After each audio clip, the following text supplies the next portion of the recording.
What the hell? Starting like that. Ugh. Ugh. Anyway, hi. So nice to see you here, joining me for a somewhat impromptu Google Hangout Live. I decided to do this so that I could show Romaine how it's really done. So Romaine earlier today was on Periscope, and she's just nattering to herself. And Periscope is a much more interactive thing. And this is an opportunity for people to like see you and interact with you and chat with you, but also it's a slightly better format for people to actually like, see what's going on. And then not have to see shit scrolling across your face. So since we love a little coffee klatsch, I thought I would have myself a cup of coffee and chat with you about how things are going. So here we are, chatting away, having a good time. I do have a question, so I'm very excited about that. And I'm very thrilled that you're all here enjoying this. And those of you watching later on, sorry that you're missing the live aspect of this kind of a thing, but what can you do? It's what we got. So basically, I wanted to start, like Romaine, I had some topics. And as part of why I wanted to do this, it's going to be much shorter than Romaine's 45-minute long thing or the hour-long thing that we did, because that went on a really long time. I really just wanted to spend maybe 10, 15 minutes tops. You can see the clock behind me, so we'll keep careful eye. Wait, does that clock say 5? Oh no, it says 7. Oh, for crying out loud. For a second there, I was like, oh, that clock stopped. So this will be the saddest, longest feeling video in US history. It's like, oh, here I thought that the thing was only 10 minutes long and like time has not moved at all.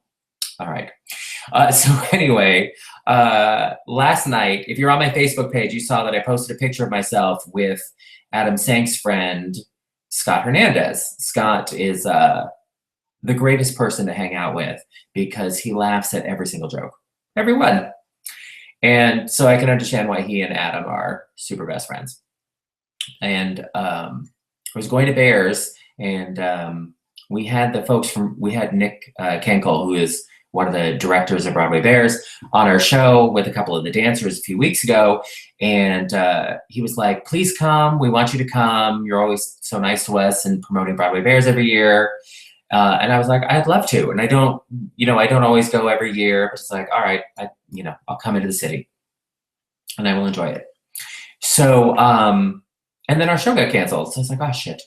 But Katie was going, and then I got an email from Katie, and she's like, look, you have these, we have 2 tickets for tonight for you. So it's like, oh, well, Mike's not in town and I don't have a +1. So I sent a text message to Donnie. He had to work.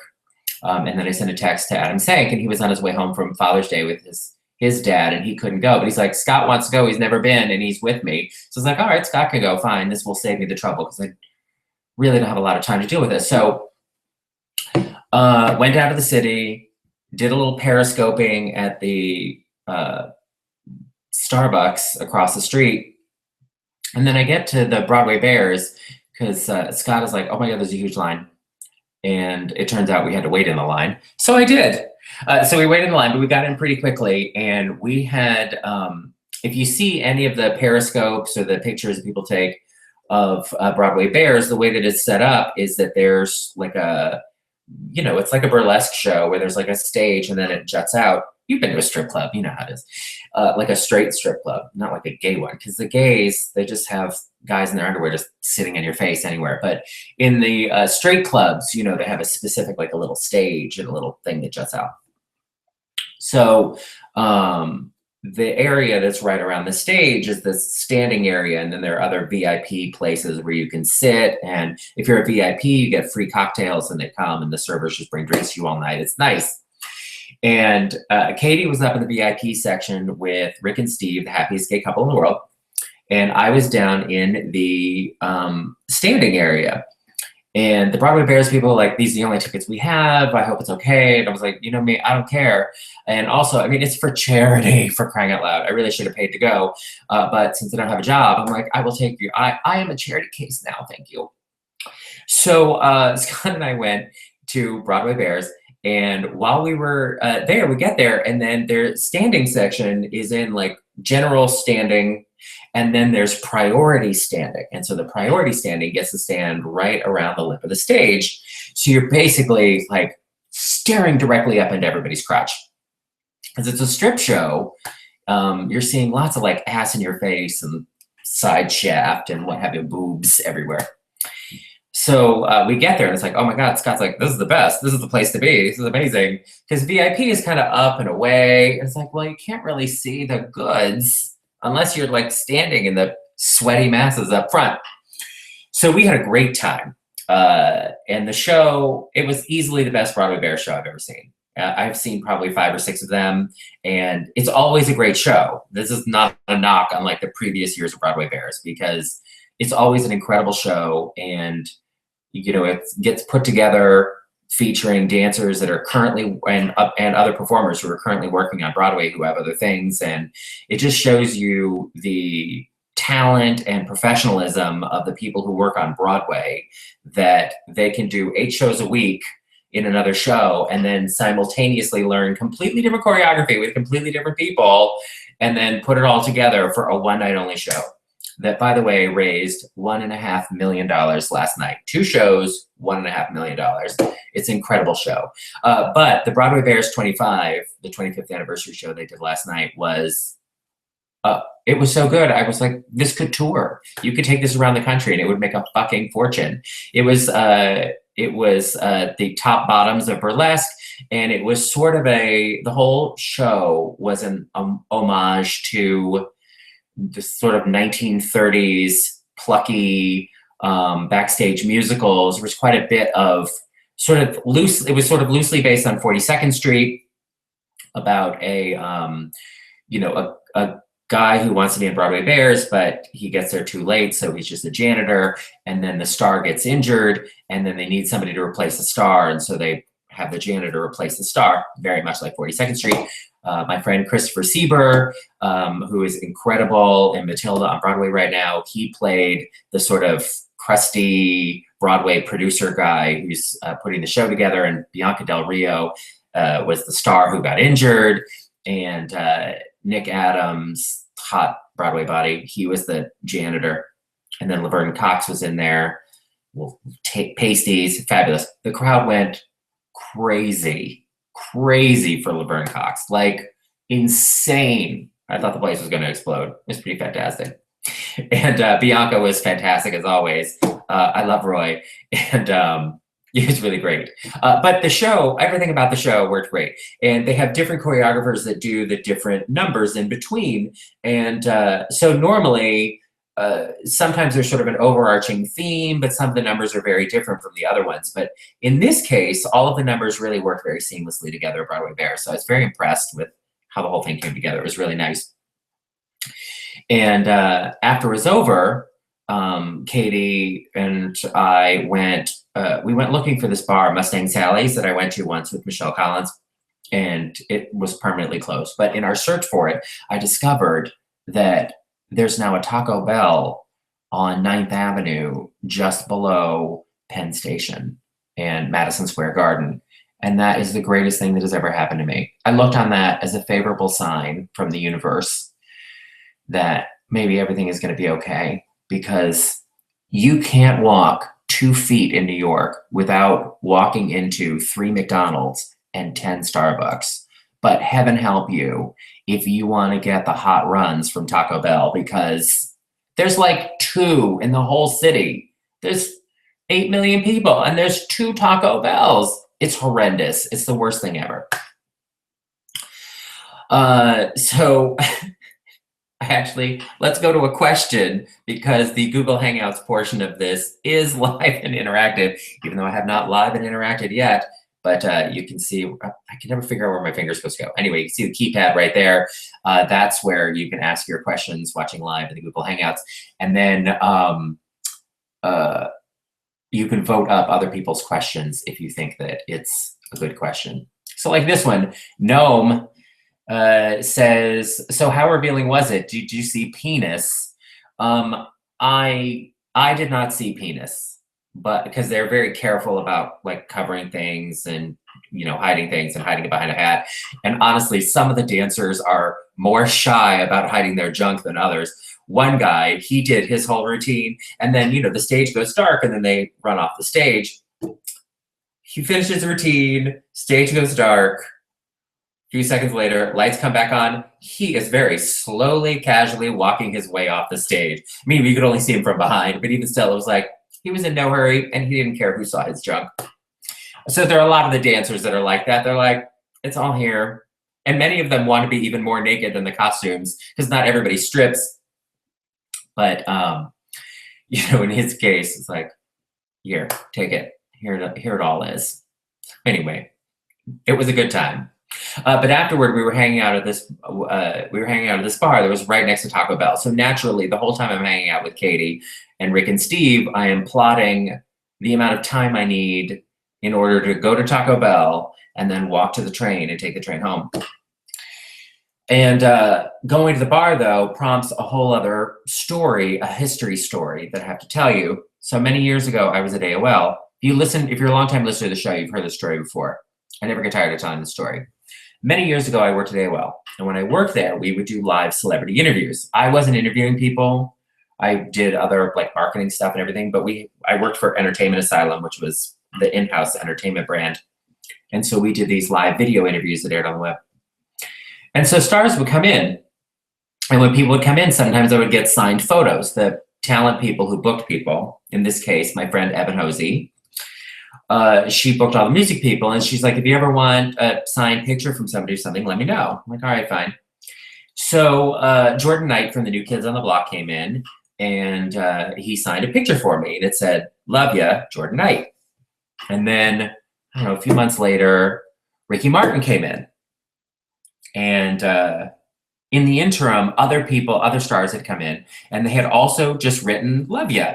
So I thought, well, this would be hilarious. I'll get a bunch of celebrity photos, and then people will be like, oh, you know all these stars. And then every last one of them will say exactly the same thing, love ya, star name. So I thought that would be hilarious, because then it's like, oh, well, clearly you don't know these people. They're all writing exactly the same thing. You've got this some celebrity picture mill. So anyway, Ricky Martin comes in, and this was the late 90s when he had appeared on the Grammys. Remember that? Where you hadn't really heard of him since Menudo, and then all of a sudden he took the Grammys by storm, and then the whole world exploded about Ricky Martin. It was pretty fantastic. I have to say, I have watched many an award show, and there are very few moments, except maybe Susan Lucci's acceptance speech when she finally won an Anytime Emmy, that can top when Ricky Martin came in to the Grammys. It electrified the place.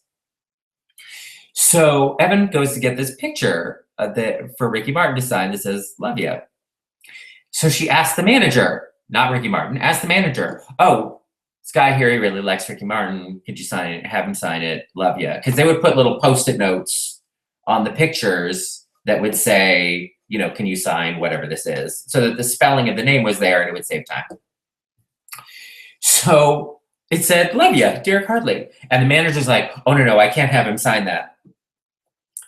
And I was really depressed about it. I was bummed. And I was like, what the fuck? First of all, it's not like he's making a declaration of love. It's not like now I'm going to out him. Like I'm going to send this to a tabloid that somehow this signed headshot is proof that we're in some kind of secret gay relationship.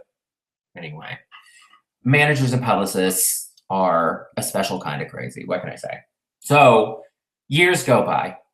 I'm doing my SiriusXM radio show. I know it feels like years have gone by during this story. Look, it's just like the show. Years go by, doing the radio show, Jordan Knight comes in. And so he comes on the show, and then I tell him the story. I tell him about how his headshot was the first one that started this, and I tell the whole thing about Ricky Martin, which by then, Ricky Martin is out of the closet. So anyway, I tell Jordan Knight the story, and then after the interview is over, he gets a picture. I should have brought it with me. You guys need props. Anyway, in a future video. So then he brings me another picture and he signs it to Derek, still love ya, Jordan Knight. And it really touched me. It was very sweet. So last night, after Broadway Bares, Katie and Rick and Steve, the happiest gay couple in the world, and I were all hanging out at this bar that is like 2 blocks from the Hammerstein Ballroom. We're on like 32nd Street and 9th Avenue. And we're just south of Penn Station, Madison Square Garden. And we're there, we're having a drink. And then I was periscoping. It's like, oh, I gotta go. I've only got like 2 minutes left before I leave. And I had promised we would periscope. And so I was like, oh my God, I gotta periscope. So we're periscoping. And while we're periscoping, which you can watch yourself, go to Periscope and you'll see. While we're periscoping, all of a sudden it's like, oh my God, the crowd goes crazy in the room. And then I look up and it's Jordan Knight's brother, Jonathan Knight, and his, I think they're married, Hartley, who is a good friend of Jeremy Blacklow and a whole bunch of other people. Hartley and I have like 5,000 friends on Facebook in common. And the thing is that they walk in and I met them 2 months ago or something. Remember when the New York Auto Show was going on? Romaine and I went to this event that GM was hosting, a little cocktail party in advance that Joe over at GM put together. And so we went over there. And while we were there, Romaine was talking to these guys, and I went over. I was talking to her, and I was talking to them. I was like, "Hi, nice to meet you." We didn't really do like introductions. I just like came over because you know how it is when like your wife is talking to people at a party, and you just come over, and then it's too late for introductions. So we chatted for a little bit, and then the presentation started. We walked away, and I was like, "Romaine, they look so familiar. Who are they?" And she goes, "That's Hartley and Jonathan." I was like, oh my God, they were on The Amazing Race, of course, which I watched. And I was like, God damn it, I should have said hi. And then I was like, oh my God, I should have told Jonathan Knight the very sweet story about his brother doing me this solid. But the event was going on, and then it was like, the moment passed, I gotta go. So then last night, we're at the bar, periscoping, blah, blah, blah, same thing.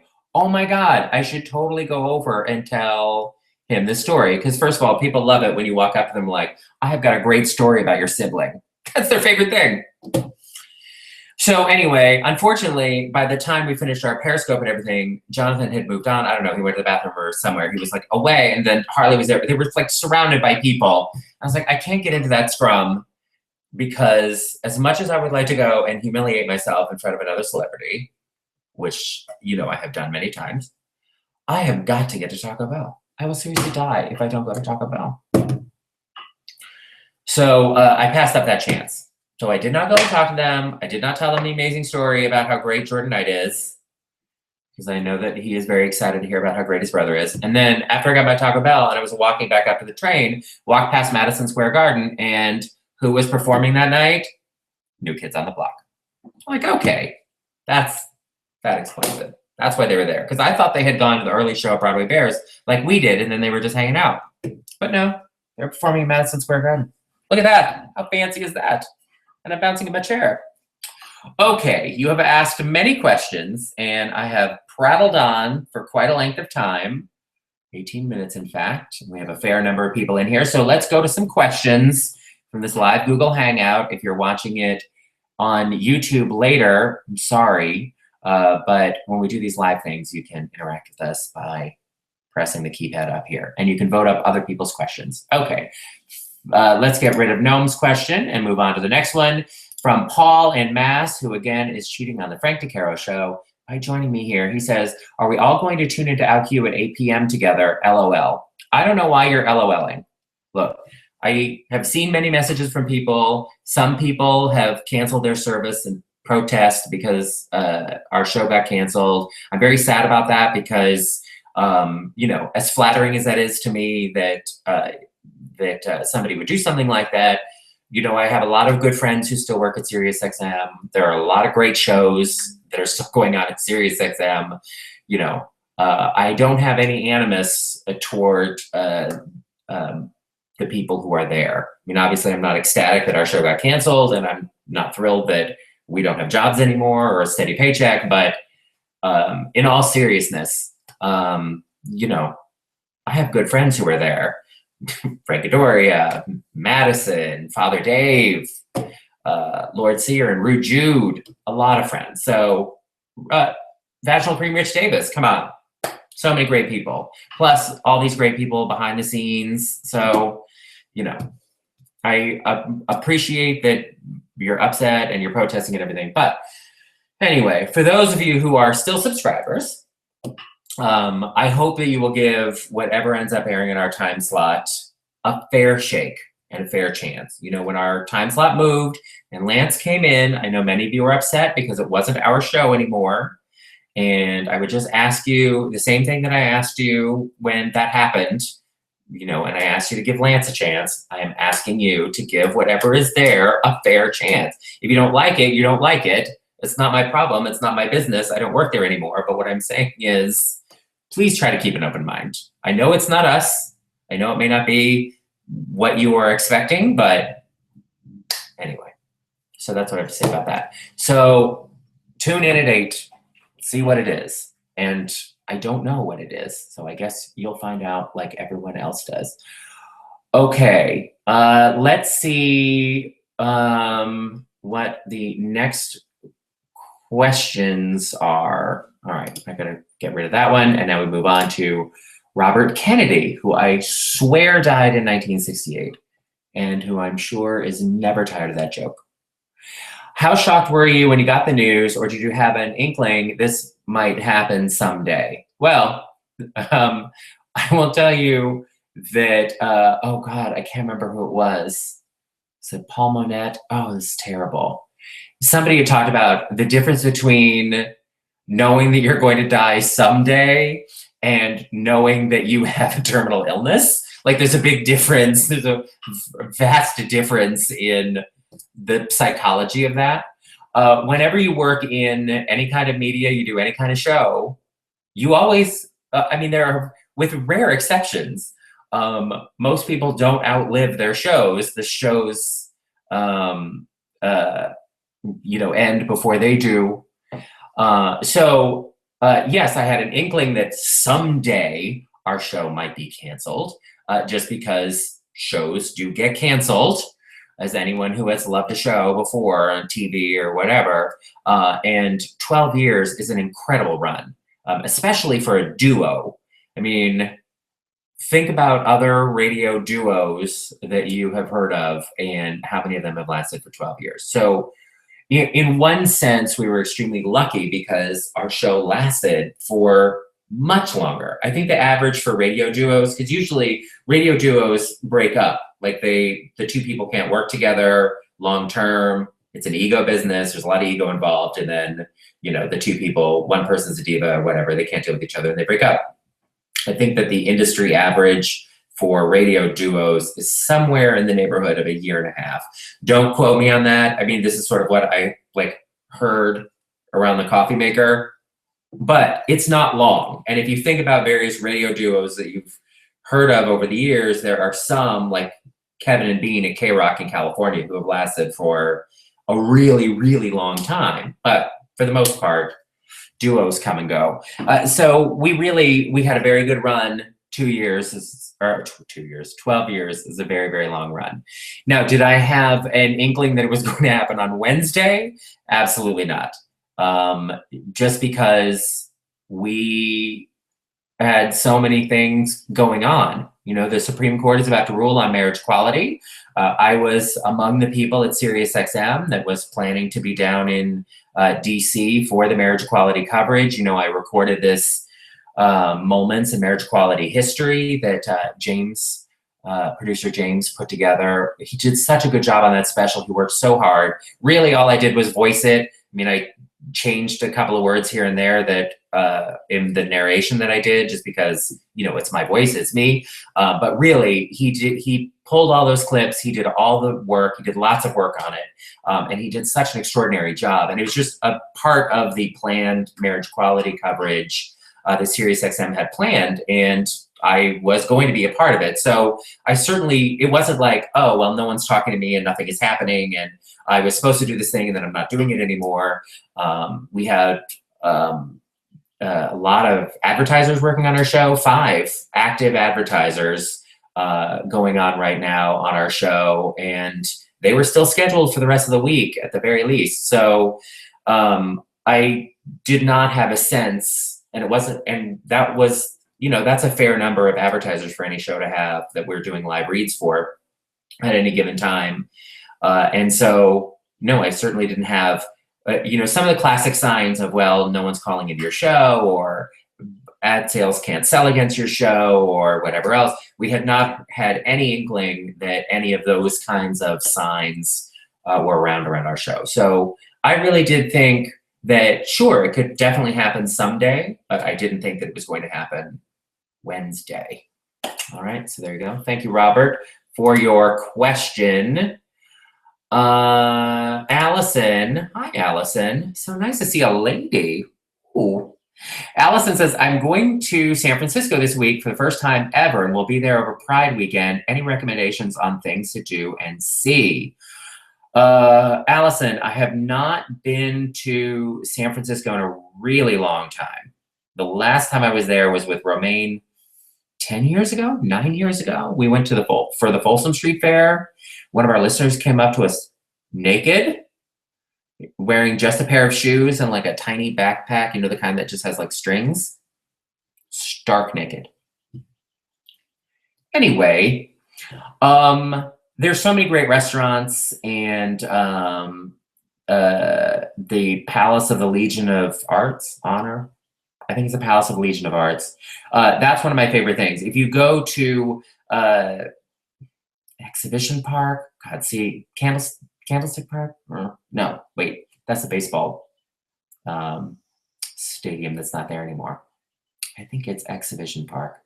Anyway, look, it's where they originally had the World's Fair after the earthquake, and they rebuilt the city, and then they had the World's Fair in San Francisco, and they built all of these like temporary buildings and everything. It's a park. It's spectacular.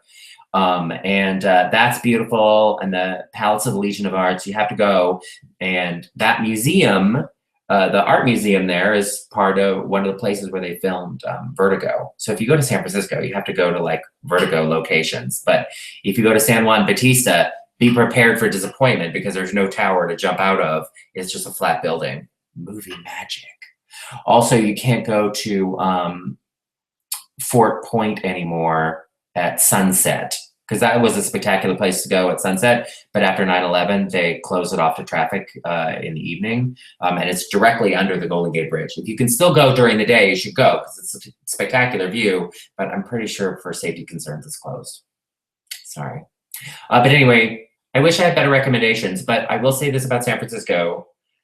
Go to the Tonga Room. Oh my God, it's hilarious. It's marvelous. And it's still open because somebody just did a thing there. So go to the Tonga Room, and that's at I don't remember. Anyway, it's at a hotel. You'll find it. Google.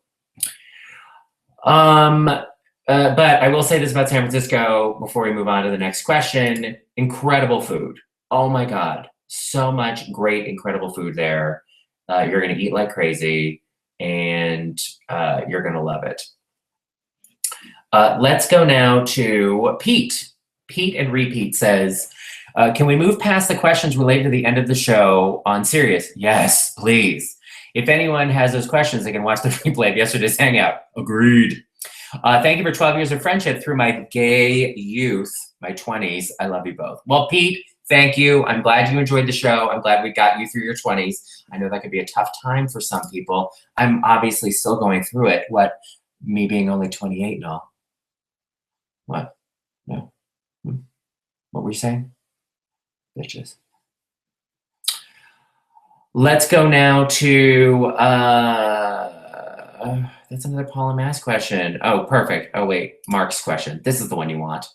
Mark says, will you ever admit that you and Donnie are a couple? Okay, Donnie and I are definitely not a couple. And his boyfriend of the day, Donnie has a new boyfriend literally every week. But Donnie's boyfriend of the week just got him a pair of like Converse high tops. Must be prom night.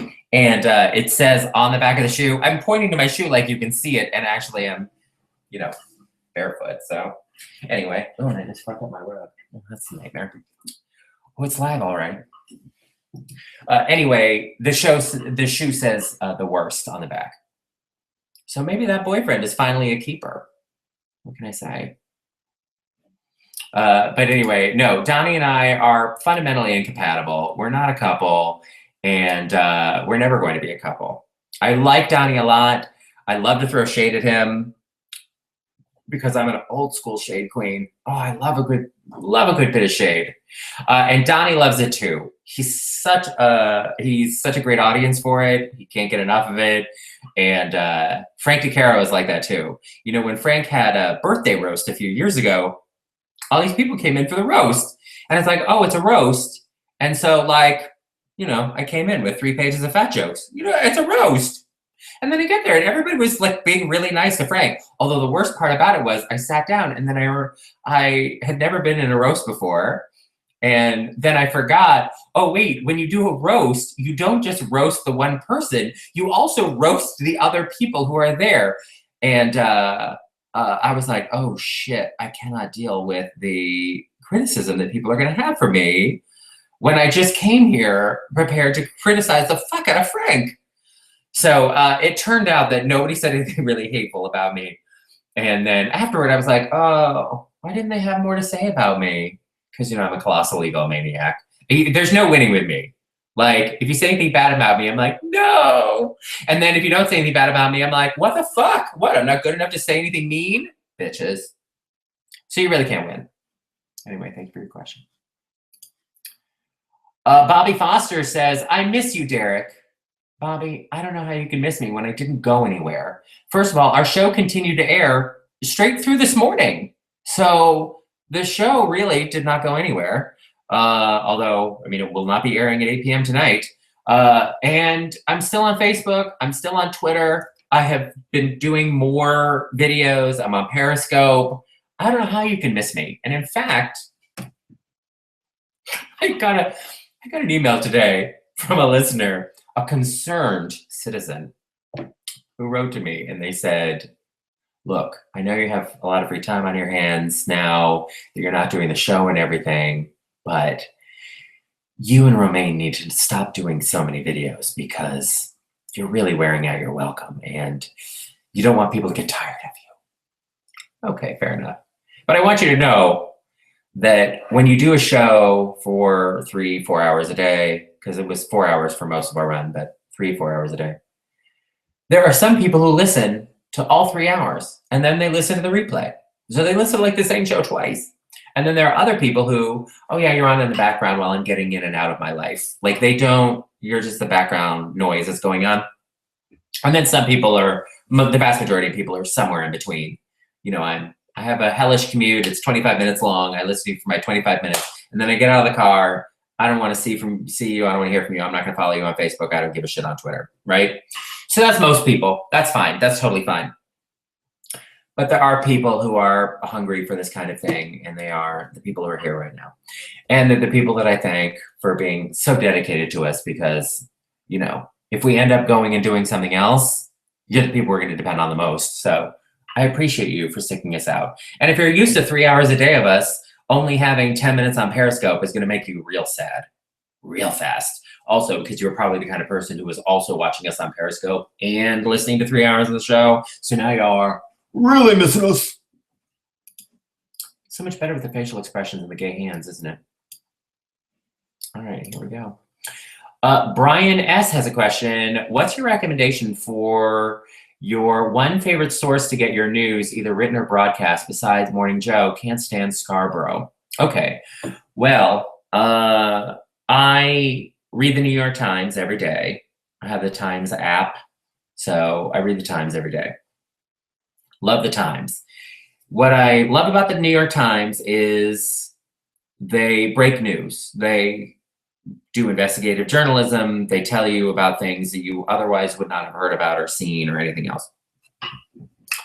But they're not great in breaking news situations. Not really. That's not their forte. The way that other news outlets are. The way that the 24-hour news cycle goes. And so I go to Google News, news.google.com every day. And that sort of has a wider range of sort of in-the-moment news. And then if you're talking about topics that I would talk about on the show, Gawker. Oh my God, Gawker is a perfect place. Every time some nut job in Florida puts his baby on a barbecue, oops, then Gawker has a story about it, and it's terrific. Or that time that the woman tried to change her bra in the airplane bathroom, and then she couldn't get herself out again. I don't know that that ever happened, but if it ever does, top line on Gawker. So I do love a good Gawker story for sure, because it gives me what I want. But I watch Morning Joe while I have my coffee and I have my breakfast in the morning, and it centers and focuses me. And I understand not everybody loves Joe. It's okay. You know, not everybody loved us, obviously. Adam Johnson has a question here. I feel like I should wrap this up soon. It's already been going on a long time, and I know people have plans at 8 p.m. Adam says, do you have any gigs already booked besides the cruise that you will still be hosting and attending? Well, we didn't have anything else planned except for the cruise this November. So the only thing that we were sort of considering and planning was Gay Days Anaheim. And I guess we'll see how things go. Romaine and I really are taking the month of July to assess our situation, see how things are, and see about the viability of moving forward as a duo, or if we want to do our own thing, or we want to take real jobs, or whatever it is. So I think that watch our monthly updates here on the Google Hangouts on YouTube, and then on by the end of July, we'll have some kind of answer if we're going to go to Gay Days Anaheim. Because I honestly would not mind, minus the expense that we would just have to eat ourselves, of flying out to California and just doing a cocktail party at the House of Blues on that Friday afternoon. Something tells me that if 400 people came when they could listen to us on the radio, I'm pretty sure more people would come if they thought they would never see us again. So I wouldn't mind filling that place to capacity, although we get pretty close every year. I don't know what the capacity of that patio is, but it gets pretty full. And last year it was like 110 degrees. It was hot. It's not normally that hot that time of year. It's that first weekend in October, but ooh, it was a real scorcher.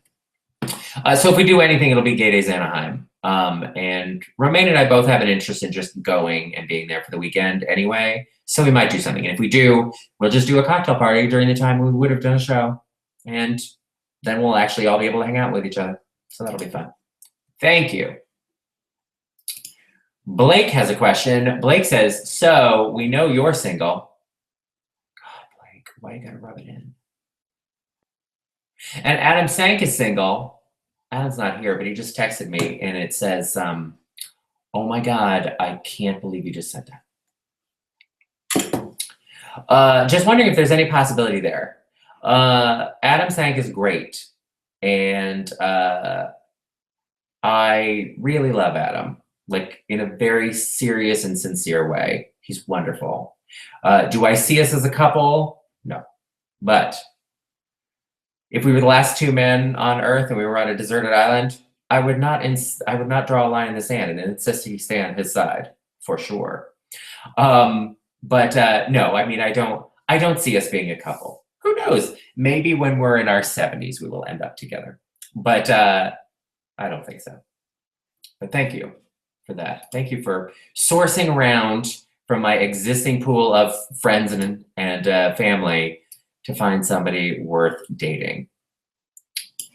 Zach says, I love that you and Romaine are taking time out of your day to do these Periscopes and Google Hangouts with us. I love all the videos. Well, Zach, I gotta be honest with you. When you do a radio show and you're used to talking for 3 hours a day or 4 hours a day, however many hours you do, you get really used to talking that much. And then when you're not doing it anymore, you have a lot of pent up things to say. It's why we didn't have guests on Mondays, because after 2 days of not doing the show, we could fill 3 hours with the wind at our back, no problem. We didn't need anybody in there. So this has been helpful to communicate with people in this way, and hopefully we're not doing it too much. I assume that we'll know when it's too much because people will stop watching. So we'll get a pretty clear indication where we need to cut it back from doing something every day to doing something once a week or once a year. How about a nice Christmas message like the Queen? We could get like that. Betsy has a question. Another lady. Thank you, Betsy. Betsy, heavens to Betsy.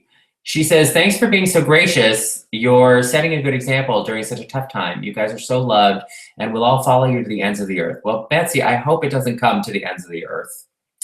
I'm glad that you think that we're setting a good example during a tough time. I gotta be honest, if this had all happened before social media, I mean, I think there are good and there are bad things about it. I think almost any of us have experienced losing a job before, whether, getting fired when you're a young mess or getting laid off later on in life through something that's no fault of your own, company goes out of business or whatever else. And so I think it's a fairly universal experience when people lose their jobs. And I think that if Romaine and I sat here going, I can't believe this happened to me. Why me? Me. Other people would be like, bitch, I went through this myself. And you didn't see me crying on YouTube about it. Also, nobody wants to tune into your whining. Some friend of mine, I'm not going to name any names, he broke up with his boyfriend and then literally created a blog where every day he just wrote about how sad he was that his boyfriend broke up with him.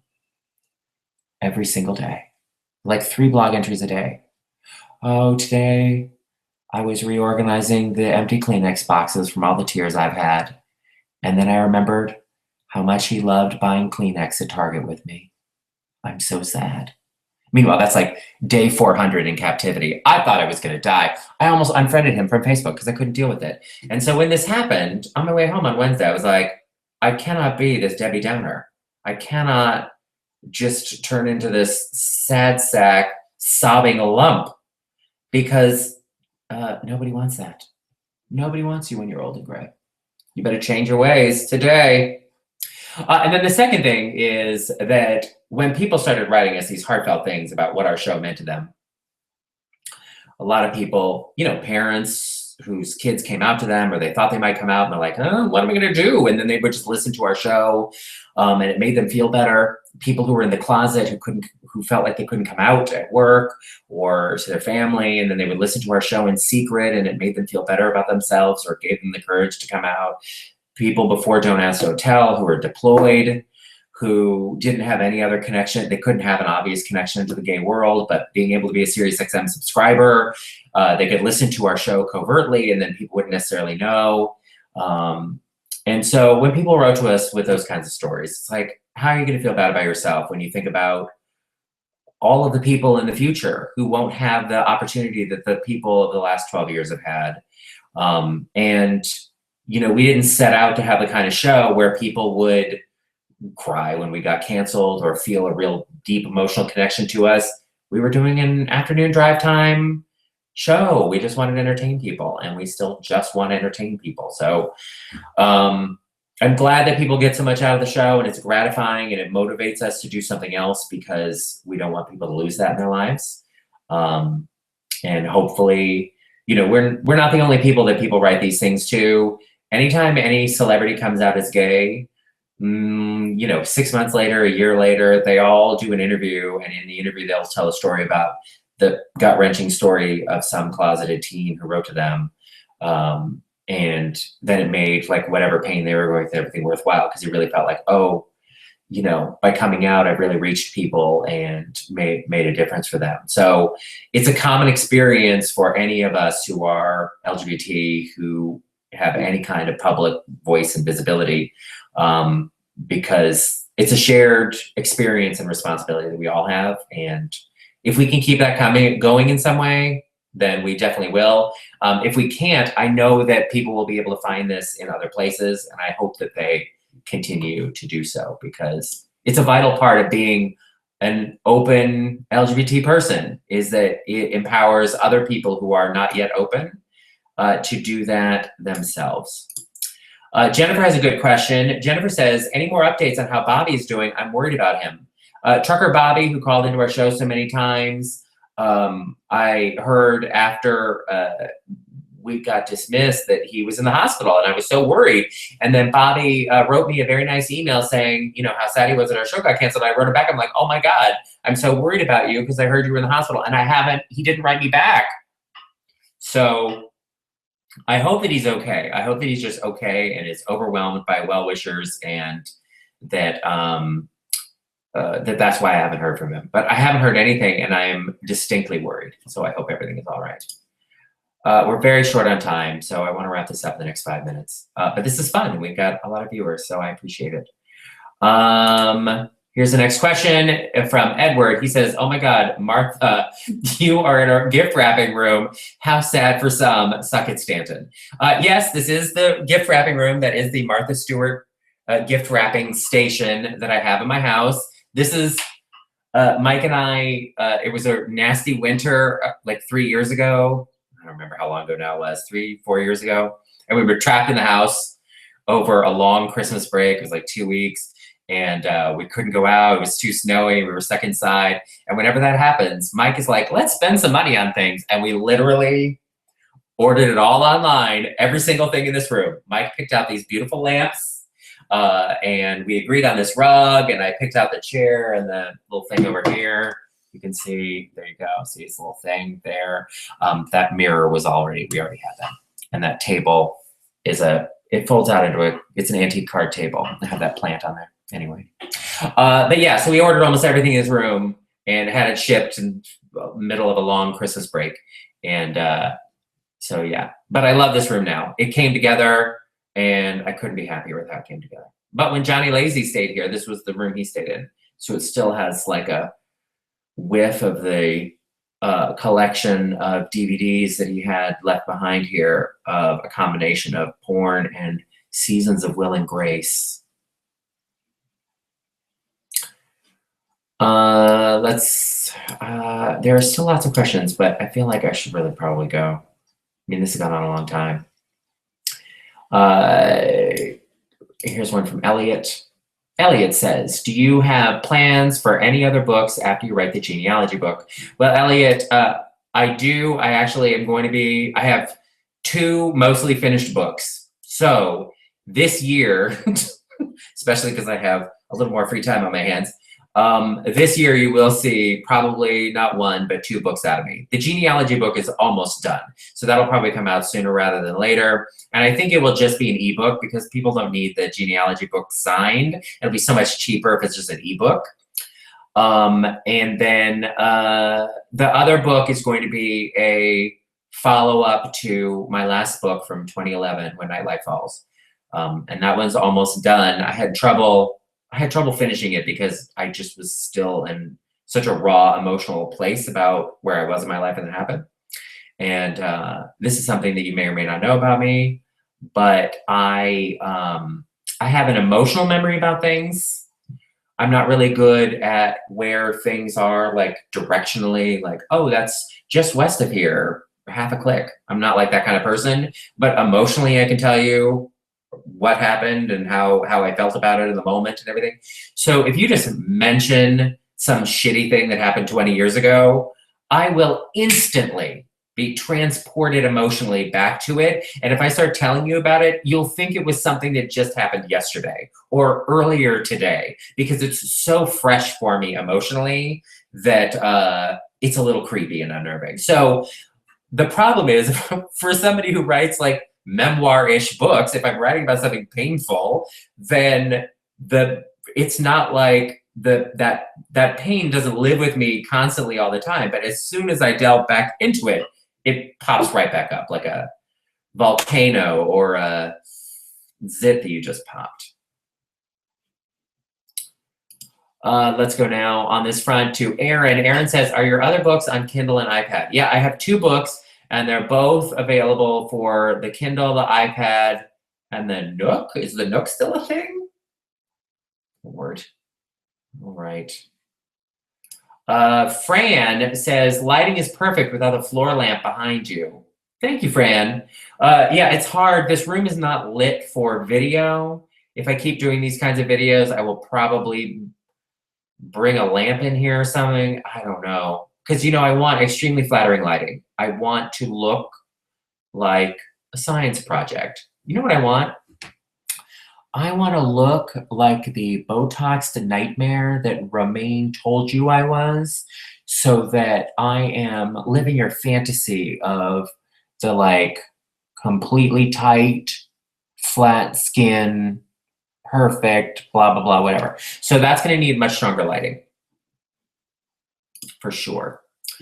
Donna says, I'm a mom of a young lesbian daughter. You and Romaine definitely have been a source of laughter and information. I'm grateful for both of you. Well, thank you, Donna. Honestly, we're grateful for people like you because, you know, whenever you do any job, there are some days that are better than others. There are high points, low points.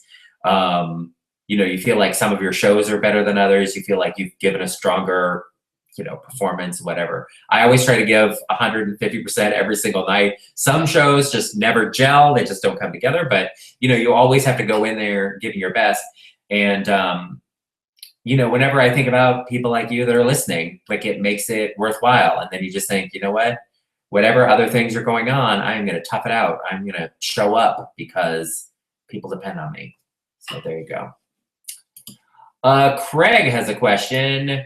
Craig's question is, are you doing this now instead of Periscope? No, I'm going to keep doing Periscope because I was talking to Doria Biddle about Periscope today. She's like, someday someone's going to figure out how to make a fortune on Periscope.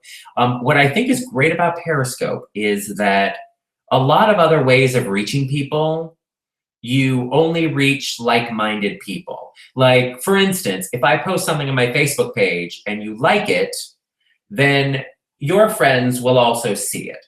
So I am going to reach other people if I post something on my Facebook page and a lot of people like it. But who I'm going to reach are people who are already like the people I'm already reaching. Because most of the people that you know are somewhat similar, like a lot of the things as you. I know with Facebook, it's less of a good example because you're probably friends on there with people from high school who you have nothing in common with anymore. And so that always creates awkwardness, or like that creepy family member who is like very different from you politically, but you can't unfriend them because it's your mom's favorite cousin, whatever. So anyway, but what's great about Periscope is you're reaching people completely around the world, and it's super random and super scattershot. And so that part is really great. So I like Periscope. We'll probably keep doing it. I wish that they would let the screen go from portrait to landscape, because it'd be so much easier than post those videos later on YouTube without looking like a fool, an absolute fool. Okay. Jennifer says, ladies are here, and ladies, I appreciate all of you for being here. I appreciate all of you being here. It's 8 minutes to 8, so I should really wrap it up so you can all prepare yourselves. Very exciting night. And I will do a Periscope later on. Mike is coming home soon, then we're gonna eat Wendy's and chat and hang out, but I'll do a Periscope later on tonight to check in with people because I do enjoy the Periscope.